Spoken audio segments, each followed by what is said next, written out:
Hello. हाँ बोला ना। कहाँ पे हुआ तू? तोहके हम बतौले रहनी ना कि अपने दोस्त के साथ बाहर आ लीला। घरे कब आईबा तू? तोहके पता है ना कि हम एक हफ्ता में रिटर्न आ जाई।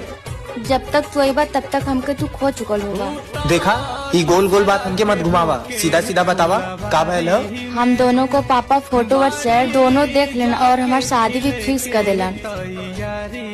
परसों हमार शादी है, हो सके तो कॉल और मैसेज करे कोशिश मत करिए।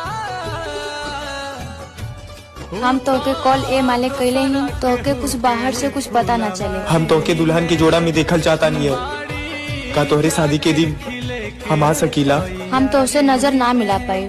तू चाहे कितना भी मना कर ला, लेकिन हम तोहरे शादी में जरूर आई। जरा हमहू तो देखी नसीब वाला कैसन हो।